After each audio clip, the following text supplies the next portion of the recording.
Hello everyone, நமதன் Gowri and hello my dear MG squad. போர் மறுபடியும் ஆரம்பிச்சிருச்சு. 80 டார்கெட்ஸ், ஈரான்ல இருக்கக்கூடிய 80 இடங்கள்ல அமெரிக்கா இன்னைக்கு ஏர்லி மார்னிங் தாக்குதல் நடத்தியிருக்காங்க. ஈரான் பதிலுக்கு அமெரிக்காவோட பேசஸ், ராணுவ வீரர்கள், அவங்களோட ஃபிளைட்ஸ் இதெல்லாம் இருக்கக்கூடிய பஹ்ரைன், குவைத், கடல்ல இருக்கக்கூடிய கப்பல்கள்னு சொல்லிட்டு ஈரான் பதிலுக்கு அடிச்சிருக்காங்க. அண்ட் அடிச்சது மட்டும் இல்லாம அதுக்கப்புறம் அமெரிக்கா இருந்துகிட்டு நாங்க வந்து ஈரானோட இருக்கிற பேச்சுவார்த்தை எல்லாம் முடிக்கிறோம், நாங்க வந்து பயங்கர உக்கிரமா தாக்க போறோம்னு சொன்னதுக்கு ஈரான் பதிலுக்கு நீ என்னைய வந்து மிரட்டின காலகட்டம் போயிடுச்சு, நீ என்ன தொட்டேனா பல மடங்கு நான் பதிலுக்கு அடிப்பேன்னு சொல்லிட்டு அடிக்கிறோம் அப்படின்னு சொல்லி ரெண்டு பேரும் டிக்ளேர் பண்ணிட்டு இருக்காங்க. இதுக்கு நடுவுல ட்ரம்ப் இருக்கிறதுலே கொச்சையான வார்த்தைகளை சொல்லி ஈரானிய மக்களை வந்து திட்டி இருக்காரு.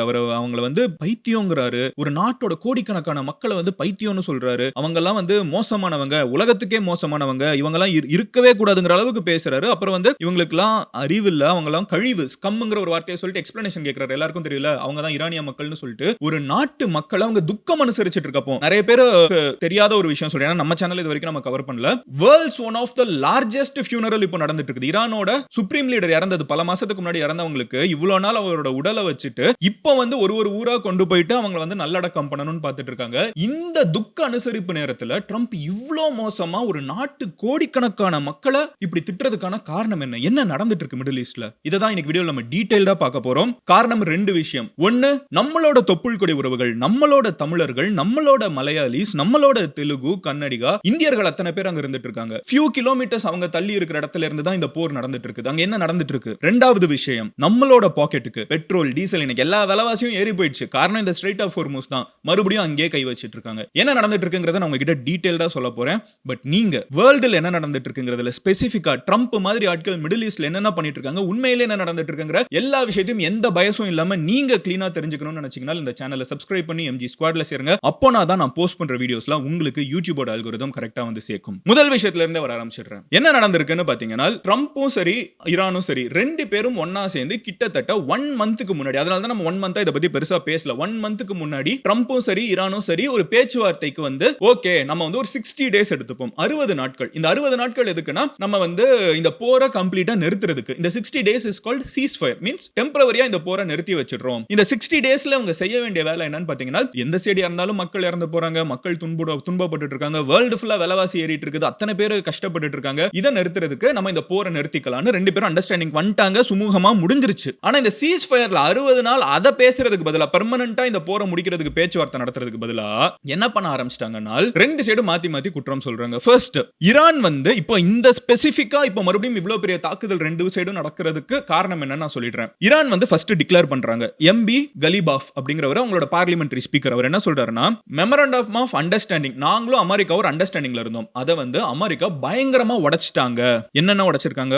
ஃபர்ஸ்ட் ஒன், ஈரான் வந்து ஸ்ட்ரைட் ஆஃப் ஹோர்முஸ்ல கண்ட்ரோல் பண்ணக்கூடிய இடங்கள் எல்லாத்தையுமே அமெரிக்கா கை வைக்கிறாங்க. அதாவது அவங்க நாடு, அவங்களோட தண்ணியில அவங்க கண்ட்ரோல் பண்ற இடத்தை வந்து அமெரிக்கா கை வைக்கிறாங்க. ஃபர்ஸ்ட். ரெண்டாவது என்ன சொல்றாங்கன்னா, கண்டினியூஸா நாங்க அடிச்சிருவோம், உடைச்சிருவோம், உங்களை ஒண்ணுமே இல்லாம பண்ணிடுவோம்னு தேவையில்லாம எங்களை மிரட்டிக்கிட்டே இருக்காங்க. ரெண்டாவது. மூணாவது, சோ அந்த அண்டர்ஸ்டாண்டிங் அப்போ ரெண்டு பேரும் அமைதியா போலாம்னு சொன்ன அந்த ஒரிஜினல் அண்டர்ஸ்டாண்டிங் அப்போ என்னன்னா, ஈரான் வந்து வேர்ல்டு ஃபுல்லா அவங்க ஆயிலா யார்கிட்டனாலும் விற்கலாம்னு ஒரு அண்டர்ஸ்டாண்டிங் வந்திருந்துச்சு. அது இன்டைரக்டா மறுபடியும் எங்க கிட்ட இருந்து ஆயில் யாராவது வாங்குறாங்கன்னா, இப்ப பெட்ரோல் டீசலுக்காக ஆயில் வாங்குனாங்கன்னா அவங்க மேல வந்து அமெரிக்கா வன்மத்தை கொண்டு போய் கொட்டுறாங்க. சோ இன்டைரக்டா எங்களை யார் கூடயும் பிசினஸ் பண்ண விட மாட்டேங்கிறாங்க. ஒத்துக்கிறேன் எல்லாப்பா சூப்பரா பிசினஸ் பண்ணுப்பான்னு சொல்லிட்டு இந்த ஒரு மீம் இருக்குல்ல, திரும்ப உடனே முறைச்சிட்டு போவாங்க, அந்த மாதிரி பண்ணிட்டு இருக்காங்க அப்படின்னு சொல்றாங்க. நாலாவது, அது மட்டும் இல்ல, நாலாவது சொல்றாங்க, எங்களோட ஈரான் நாட்டிலேயே அமெரிக்கா வந்து அப்பப்போ தாக்குதல் நடத்திக்கிட்டே இருக்காங்க. அண்ட் அஞ்சாவது, இருக்கிறதுலே முக்கியமான விஷயமா, இஸ்ரேல் வந்து லெபனான் மேல தாக்குதல் நடத்திக்கிட்டே இருக்காங்க. அது நிறுத்துவோம்னு சொன்னா இஸ்ரேல் வந்து நாங்களா நிறுத்த மாட்டோம், நாங்க அடிச்சிட்டே தான் இருப்போம்னு சொல்லிட்டு லெபனானுக்குள்ள போய் அடிக்கிறாங்க. லெபனான்ல இருக்கிற இடங்கள் எல்லாத்தையும் இஸ்ரேல் வந்து ஆக்கிரமிச்சிட்டே இருக்காங்க. The era of bullying and extortion is over. நீ எங்களை மிரட்டி, எங்களை உருட்டி, எங்க கிட்ட வந்து பிளாக்மெயில் பண்ணி, எங்க கிட்ட இருக்கிற எண்ணெயை, எங்களோட பொருட்கள் எல்லாத்தையும் திருடுற காலகட்டம் முடிஞ்சிருச்சு. இது எங்கேயுமே போய் முடிய போறது இல்ல. இனிமே நாங்க ஒரு செகண்ட் கூட இறங்கி போக மாட்டோம், we don't fold அப்படின்னு சொல்லிட்டு ஈரான் வந்து டிக்ளேர் பண்றாங்க. ஈரானோட ராணுவம் அவங்க சொல்றாங்க, இதுவரைக்கும் இல்லாத அளவுக்கு ஒரு மிகப்பெரிய தாக்குதலை நாங்க அமெரிக்காவுக்கு கொடுப்போம் அப்படின்னு சொல்லி சொல்றாங்க.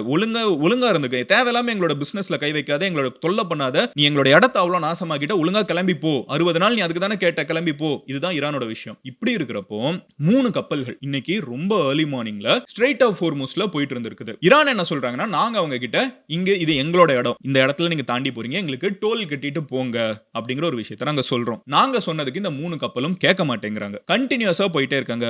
அந்த 3 கப்பல் வந்து ஒமான், சவுதி இந்த மாதிரி சில கண்ட்ரீஸ் இருக்குது, கத்தாரி, அவங்களோட டேங்கர்ஸ் இதெல்லாம் போயிட்டே இருக்காங்க. அப்போ நாங்க வார்னிங்கா வந்து ஒரு 2-3 ஷாட் கொடுக்கிறோம். இதுக்கு வந்து அமெரிக்கா பதிலுக்கு என்ன பண்றாங்கன்னா, பேசிக்கா இது என்னோட இடம், நீ வராத, இல்ல பெர்மிஷன் கேட்டுட்டு போ, இதுதான் ஈரான் சொல்லியிருக்காங்க. அமெரிக்கா என்ன பண்ணிட்டாங்கன்னா, இதுக்கு பதிலடி கொடுக்கிறோம்ட்டு ஈரானுக்குள்ள இருக்கக்கூடிய 80 பிளேசஸ்ல தாக்குதல் நடத்தியிருக்காங்க. ஈரான்ல இப்போ தாக்குதல் நடத்துறது ஏன் வந்து இவ்ளோ பெருசா பேசப்படுது? என்ன இதுக்கு முன்னாடி அமெரிக்கா தாக்குதல் நடத்தலன்னு கேட்டீங்கன்னா, இவ்ளோ பெருசா நடத்தல. 80 டார்கெட்ஸ் அடிக்கல. அதுவும் இப்போ இன்னும் மோசமா பேசப்படுறதுக்கான காரணம் என்னன்னு பாத்தீங்கன்னா, ஒரு பேக் ஸ்டோரி உங்ககிட்ட சொல்றேன். நம்ம கொஞ்ச நாளுக்கு முன்னாடி எல்லாருக்குமே தெரியும், அலி காமனே ஈரானோட சுப்ரீம் லீடர், கிட்டத்தட்ட அவங்க வந்து கடவுளுக்கு அடுத்து அவரை வச்சிருந்தாங்க.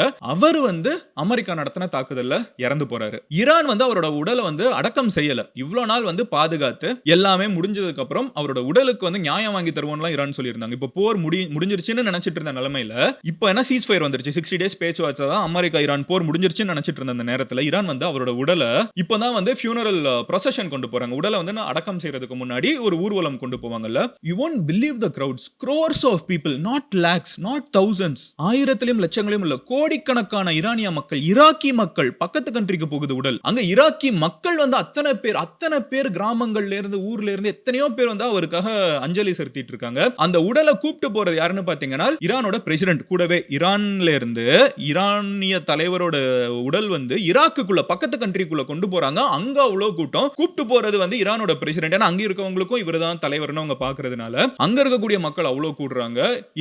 ஈராக்கோட பிரைம் மினிஸ்டர் வந்து ஈரானோட பிரசிடென்ட் ரிசீவ் பண்றாரு. அந்த அளவுக்கு வந்து அவங்க ஒரு துக்க காலகட்டத்தில் இருக்காங்க.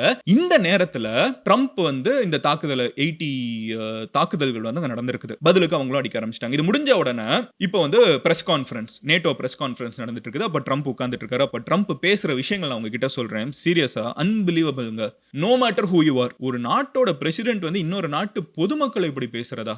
இன்னொருத்தங்களே இப்படி பேசக்கூடாது, பட் பொதுமக்களை ஃபர்ஸ்ட் ஒரு இது போடுறாரு, ஒரு ட்வீட் போடுறாரு. ஓகேவா, பாருங்க நாங்க வெடிக்க வச்சிட்டோம் அப்படின்னு சொல்லிட்டு ஏதோ சின்ன புள்ள வந்து இந்த அனானிமஸ் ப்ரொஃபைல் வந்து இந்த ட்விட்டர்லயும் இன்ஸ்டாகிராம்லயும் கெட்ட வார்த்தை பேசிட்டு சுத்துவாங்கல்ல, ஃபேக் ஐடி வச்சுக்கிட்டு, அந்த மாதிரி ட்ரம்ப் ஒரிஜினல் ஐடியில இருந்து பேசிட்டு இருக்காரு. அதுல அவர் போடுறாரு, நாங்க வந்து குண்டு வச்சிட்டோம் அப்படின்னு சொல்லிட்டு செலிப்ரேட் பண்றாரு. அதுக்கப்புறம் பிரஸ் கான்ஃபரன்ஸ்ல சொல்றாரு, ஈரான்ல இருக்கிறவங்க ரொம்ப மோசமானவங்க, அவங்க வந்து ரொம்ப தப்பானவங்க, அதனால நாங்க அவங்கள வந்து தாக்கிட்டோம் 22 டைம்ஸ். அவங்க வந்து அடிச்சதை விட நாங்க 20 மடங்கு பயங்கரமா, டபுள் இல்ல 20 டைம்ஸ் ஸ்ட்ராங்கரா அடிச்சிட்டோம். அது மறுபடியும் சொல்லிட்டே இருக்காரு. they are bad people, they are bad people, they are evil people, they are bad people, I don't like them, they are bad people. 4 வார்த்தை பேசினார்னா 5வது வார்த்தை they are bad people, they are bad people, I don't like them அப்படின்னு சொல்லி repeat பண்ணிக்கிட்டே இருக்காரு. அவங்களோட list எல்லாம் இன்னைக்கு காலையில பார்த்தேன். அதாவது ஈரான்ல இருக்கக்கூடிய அமைப்புகளோட லிஸ்ட் எல்லாம் இருக்குல்ல, இவங்க எல்லாம் மோசமானவங்க வேர்ல்டுலன்னு சொல்லிட்டு அவங்க போட்ட லிஸ்ட்ல எல்லாத்துலயும் நான் தான் நம்பர் 1ல இருக்கேன் அவரே சொல்லிக்கிறாரு. நான் தான் நம்பர் 1ல இருக்கேன், எனக்கு அவங்கள அதனால சுத்தமா பிடிக்காது, அவங்க எல்லாம் வந்து ரொம்ப ஈவிலானவங்க, பேட் இல்ல ஈவில், ரொம்ப மோசமானவங்க.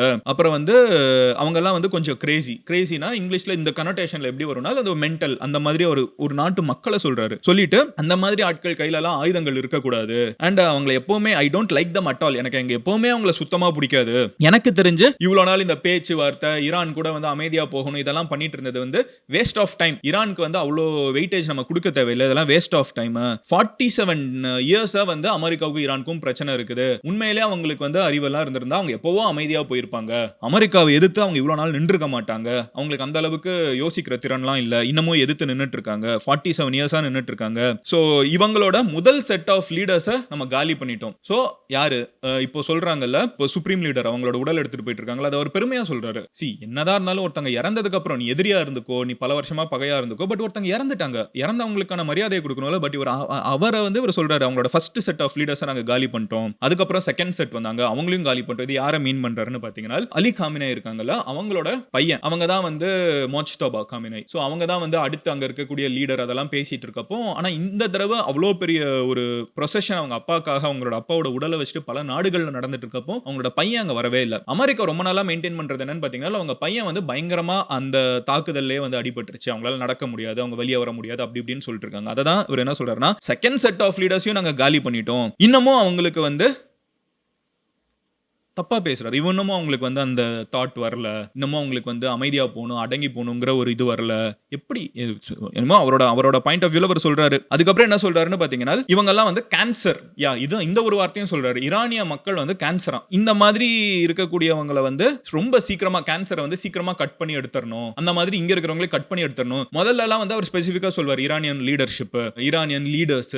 இப்போ அப்படி இல்ல. இப்போ இந்த லீடர்ஷிப்ங்கிறத அவர் தெளிவா யூஸ் பண்றாரு. அவர் தெரியாமலாம் இல்ல. கரெக்ட்டா வந்து இவங்களோட முதல் செட் ஆஃப் தலைவர்கள் எடுத்துட்டோம், 2வது செட் ஆஃப் தலைவர்கள் எடுத்துட்டோம்னு சொல்றப்ப லீடர்ஷிப்னு சொல்றாரு. மீதி நேரம்லாம் பாத்தீங்கன்னா ஈரான் மட்டும் சொல்றாரு, ஈரானியன்ஸ் மட்டும் சொல்றாரு. மொத்த நாட்டையும் சொல்றாரு. கோடிக்கணக்கான அங்க இருந்த ஒரு குழந்தை, அங்க இருக்கிற வயசான பாட்டி, தாத்தா, மதன் இது இவ்ளோ ஆராய்ச்சி பண்ணி பார்க்கணுமான்னு கேட்டீங்கன்னா, yes he is the American president. உலகத்திலே மோஸ்ட் பவர்ஃபுல் சேர்ல இருக்கிற ஒரு ஆளு. எப்படி பேசணும்னு தெரிஞ்சுக்கணும். இல்ல அவர் இப்படி தான் பேசுவேன்னு சொல்லி பேசுறாரு. அவர் தெரியாமலாம் பேசல. அடுத்து நான் சொல்ற லைனை கேட்டா உங்களுக்கே அது தெரியும். தெரிஞ்சு மொத்த நாட்டிலே ஒரு நாட்டுல பொறக்கறவங்க அத்தனை பேருமே மோசமானவங்கங்கறாரு. அடுத்து என்ன சொல்றாருன்னு பாத்தீங்கன்னா உங்களுக்கு கேன்சர்ங்கறாரு. Further goes on. ஸ்பெயின் வந்து அமெரிக்கா இவ்ளோ பெரிய தாக்குதல வந்து ஈரான் மேல பண்ணணும்னு சொல்லி அவங்களோட ஃளைட்ஸ் எல்லாம் எடுத்துட்டு வரணும்னு சொன்னப்போ அமெரிக்கன் ஃளைட்ஸ் வந்து உலகத்தோட மறுபக்கத்துல இருக்கு. ஈரான் இந்த எண்ட்ல இருக்குது, அமெரிக்கா இந்த எண்ட்ல இருந்து இருக்குது. இங்க இருந்து இங்க வர்றதுக்கு உலகத்தோட பாதி உலகத்தை சுத்து போட்டு வரணும். ஓகேவா? அவ்வளவு தூரம் போயிட்டு வர்றதுக்கு அவங்களுக்கு ரீஃபியூலிங்லாம் பண்ணணும், நிக்கணும், நடுவுல இடம்லாம் தேவைப்படும். அதுக்கு நிறைய கண்ட்ரீஸ் அலோவ் பண்ணாங்க. லைக் யூகே அலோவ் பண்ணாங்க.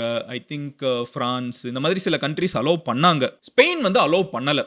அப்படிலாம் உனக்கு இடத்த கொடுக்க முடியாது. அங்க இருக்கிற மக்களை நீ ஏன் போய் அடிக்கிறேன்னு கேள்வி கேட்டு கொடுக்க முடியாதுன்ட்டாங்க. ஓகேவா? அவர் என்ன சொல்றாருன்னு பாத்தீங்கன்னா, எனக்கு ஸ்பெயினை பிடிக்காது அதனால. லிட்டரலா சொல்றாரு. இன்னைக்கு பிரஸ் மீட்ல வச்சு சொல்றாருங்க. இதுக்கு முன்னாடி அவங்க பேசவே இல்லையா. லிட்டரலா பிரஸ் மீட்ல அவர் டிஸ்கஸ் பண்றாரு. எனக்கு வந்து ஸ்பெயினை பிடிக்காதுன்னு சொல்ல. ஐ டோன்ட் லைக் சொல்ல. ஐ ஹேட். நான் ஸ்பெயினை வெறுக்கிறேன். அவங்களுக்கு வந்து அறிவு இல்ல. அவங்களுக்கும் அறிவு இல்ல. ஆமா அவங்களுக்கு அறிவு இல்ல. நம்மளுக்கு வந்து ஹெல்ப் கேட்டப்போ நம்மளுக்கு ஹெல்ப் பண்ண வரல. ஒன்னு பண்ணலாம். இனிமே அவங்களோட பிசினஸே பண்ண வேணாம். நம்ம அவங்க கூட பெரிய அமெரிக்கன் பிசினஸ் வந்து எல்லா கண்ட்ரிக்கும் முக்கியம். அதை நான் வந்து இல்லனே சொல்ல மாட்டேன். பட் அதுக்குன்னு அவங்கள வச்சு எவ்வளவு பிளாக்மெயில் பண்றது. ஸ்பெயின் மறுபடியும் ஸ்பெயினை பார்த்து சொல்றாரு. ஸ்பெயின் கூட நான் வந்து இனிமே பிசினஸ் பண்ண மாட்டேன். எழுதிக்கோங்க. ஆப்போசிட்ல இருக்கவங்க லிட்டரலா இது நடக்குதுங்க. அவர் சொல்றாரு. இந்த ஆப்போசிட்ல உட்கார்ந்துட்டு இருக்கிறவங்க எல்லாம் அவங்களோட ஆபீசர்ஸ்லாம் இருப்பாங்கல்ல, ஜர்னலிஸ்ட் கிட்ட பேசிட்டு இருக்கப்போ நடுவுல அவர் அங்கே டிசைட் பண்ணி அங்க யோசிக்கிறப்போ ஒரு ஃப்ளோல டிசிஷன் எடுக்கிறாரு. அப்படியே சொல்றாரு. ஸ்பெயின் கூட இனிமே பிசினஸே பண்ணக்கூடாது. ஸ்பெயின் கூட பிசினஸ் பண்ணக்கூடாதுன்னு ஒரு பிரஸ் மீட்டுக்கு நடுவுல ஒரு அமெரிக்கன் பிரசிடென்ட் பாதி பேசிட்டு இருக்கப்பமே சொல்றது எப்படின்னு யோசிச்சு பாருங்க. லிட்டரலா எத்தனை கோடி மக்கள் வந்து ஸ்பெயின்ல அமெரிக்கன் பிசினஸ் நம்பி இருப்பாங்க. அதே மாதிரி அமெரிக்கால எத்தனை பேர் ஸ்பெயின்ல இருந்து வரக்கூடிய இந்த தக்காளி மேஜர் டொமேட்டோ ப்ரொடியூசர் கரெக்ட்டா இந்த மாதிரி இருக்கக்கூடிய விவசாயத்துல ஆரம்பிச்சு பெரிய பெரிய டொமேட்டோ கெச்சப்ல இருந்து கண்டிப்பா பெரிய பெரிய கார்ஸ் வரைக்கும் வந்து எத்தனை பேர் அமெரிக்கால அதை நம்பி பிசினஸ் பண்ணிட்டு இருப்பாங்க. எவ்வளவு கோடி பேர் மக்களோட வாழ்வாதாரம் இது. அப்படியே அங்க இருந்து டிசைட் பண்றாரு. ஸ்பெயின் கூட இனிமே பிசினஸ் பண்ண மாட்டோம். இப்ப கெஞ்சிட்டு வருவாங்க பாருங்க. எக்ஸாகரேட் பண்ணல. லிட்டரலா அவர் அதே சொல்றாரு. கெஞ்சிட்டு வருவாங்க. இப்போ திருப்பி வந்து சார் ப்ளீஸ் சார் எங்க கூட பிசினஸ் வச்சுக்கோங்க சார் அப்படின்னு சொல்லுவாங்க. அவங்களெல்லாம் அதுக்கு தான் அப்படிதான் ட்ரீட் பண்ணோம். இவங்களெல்லாம் நல்லா வச்சுக்க கூடாது. எனக்கு அவங்கள பிடிக்காது. ஐ ஹேட் தம். எனக்கு அவங்கள வெறுக்கிறேன் அவங்கள அப்படின்னு சொல்லிட்டு லிட்டரலா பிரஸ் மீட்டுக்கு நடுவுல சம்பந்தமே இல்லாம ஏன்னா இவர் ஈரானை பத்தி பேசிட்டு இருக்காரு. ஈரான் தாக்குதலை பத்தி பேசிட்டு இருக்காரு. ஈரானை தாக்குறதுக்கு ஒரு கண்ட்ரி வந்து அவங்களோட இடத்தை கொடுக்கல. என் இடத்துல இறங்கி போய் அவங்கள அடின்னு சொல்லல. நடுவுல இறங்கி போய் அதுக்கப்புறம் ஃபர்தரா போய் அடி அப்படின்னு சொல்லல. அந்த இடத்தை கொடுக்கலன்னு சொன்னதுக்கு இந்த திட்டு அவங்க கூட பிசினஸ் பண்ண மாட்டேன் அப்படின்னு சொல்லி ஒரு மிரட்டல டிக்ளரேஷன். ஸ்பெயின் கூட இனிமே பிசினஸ் கிடையாதுன்னு சொல்லிட்டு இந்த ஸ்பெயின்ல இருக்கிற எம்ஜி ஸ்குவாட் நீங்க கமெண்ட் செக்ஷன்ல சொல்லுங்க. எனக்கு தெரிஞ்ச உங்க கண்ட்ரி ஃபுல்லா வேர்ல்ட் கப்ல ஒரு செகண்ட் உங்களோட வின் எல்லாம் செலிப்ரேட் பண்றதால ஃபுட்பால் வேர்ல்ட் கப்ல இன்னொரு சைடு ட்ரம்ப் இப்படி பேசுறதா எல்லா இடத்துலயும் நியூஸா மாறிட்டு இருக்கும். ரெண்டே விஷயம் தான் இன்னைக்கு. இந்த ரெண்டு பேருக்கு நடுவுல தான் போட்டிங்கிற மாதிரி ஸ்பெயின்ல ரெண்டுமே அமெரிக்கால நடந்துட்டு இருக்கிறது தான். ஒன்னு இது இந்த ஸ்பெயின் கூட நடந்துட்டு இருக்கிற இந்த வேர்ல்ட் கப். இன்னொன்னு இந்த ட்ரம்ப் வந்து இனிமே பிசினஸே பண்ண மாட்டேன்னு சொல்ற அளவுக்கு ஒரு பெரிய headlines. Spanish MG squad comment செக்ஷன்ல சொல்லுங்க. அங்க இருக்கக்கூடிய தமிழர்கள். எனிவே அடுத்து என்ன அப்படின்னு பாத்தீங்கன்னா இதெல்லாம் பேசி முடிச்சுட்டு மறுபடியும் ஈரானுக்கு வந்துட்டாரு. அவங்க எல்லாம் ஸ்கம். இங்க தான் அந்த வார்த்தையை சொல்றாரு. அவங்க எல்லாம் ஸ்கம். ஸ்கம்னா என்னன்னு தெரியுமா? யாரும் தப்பா நம்ம என்ன யோசிப்போனா ஒரு அமெரிக்கன் பிரசிடென்ட் யாரையாவது ஸ்கம்னு சொல்லுவாரா? வெளிநாட்டால அப்படி சொன்னா சண்டைக்கு வந்துருவாங்க. அப்படி சொல்லுவாங்களா? அப்படிலாம் சொல்ல மாட்டாருன்னு யோசிச்சு அவர் மறுபடியும் கிளாரிஃபை பண்றாரு. இல்ல உங்களுக்கு தெரியும்ல நான் என்ன சொல்றேன்னு தெரியல. ஸ்கம்னா என்னன்னு நீங்க சர்ச் பண்ணி பாருங்க. ஸ்கம்னா என்னன்னு உங்களுக்கு தெரியும்ல புரியும்ல அப்படிங்கிறாரு. லிட்டரலா நான் வந்து தமிழ்ல வந்து என்ன சொல்றதுன்னு எனக்கு தெரியல. சர்ச் பண்ணி பார்த்தா அதுல கழிவு அப்படின்னு போட்டுருக்காங்க. How bad it is. சரி okay I don't want to go into deep into it. But அந்த அளவுக்கு மோசமா பேசிட்டு அவங்க கூட எல்லாம் வந்து எனக்கு டீல் பண்ண வேணாம். Cease fire is over. Cease fire is ஓவர்னா அமெரிக்கன் பிரசிடென்ட் டிக்ளேர் பண்றாருங்க பிரஸ் மீட்ல. இந்த சீஸ் ஃபயருக்காக எத்தனை பேர் எவ்வளவு நாள் நடுவுல போராடி இருப்பாங்க. எத்தனை ஆயிரம் பேர் இறந்து போயிருக்காங்க. எத்தனை லட்சம் பேர் இதனால பாதிக்கப்பட்டிருக்காங்க. கோடிக்கணக்கா வேர்ல்டு ஃபுல்லா விலைவாசி ஏறிட்டு இருக்குது. ஒரு பிரஸ் மீட்ல எல்லாத்தையும் பேசி முடிச்சுட்டு அவர் கிளம்பி போயிட்டாரு. அண்ட் முடிக்கிறப்ப சொல்றாரு we had a good day. இது குட் டேவா? But this has happen. And Iran வந்து ரொம்ப தெளிவா இப்போ என்ன சொல்லிட்டாங்கன்னா, யோ நீ உருட்டுனது மிரட்டினதெல்லாம் போதும். நாங்க இனிமே இறங்கி போக மாட்டோம் அப்படிங்கிறத வந்து ஈரான் ஓப்பனா டிக்ளேர் பண்ணிட்டாங்க. அவங்களோட ஃபீலிங்ஸ நம்மளால புரிஞ்சுக்க முடியுது. ஏன்னா அவங்களோட லிட்டரலா அவங்களோட பிரசிடென்ட் ஈராக்ல பக்கத்து நாட்டுல அவங்க தலைவரோட உடலை ரிசீவ் பண்ணி அவங்க நாட்டு பிரசிடென்ட் போயிட்டு இருக்கப்போ, இந்த தாக்குதல் நடந்த உடனே அந்த பிரசிடென்ட் அங்கேருந்து கிளம்பி வந்துட்டார். மறுபடியும் இங்க ஈரானுக்கு வந்துட்டார். என்ன மறுபடியும் ஆரம்பிச்சிட்டாங்க அப்படின்னு சொல்லிட்டு. இந்த போரை வந்து நிறுத்த போனாலும் 2 பேர் நிறுத்த விட மாட்டாங்கன்னு மட்டும் எனக்கு தெளிவா தெரியுது.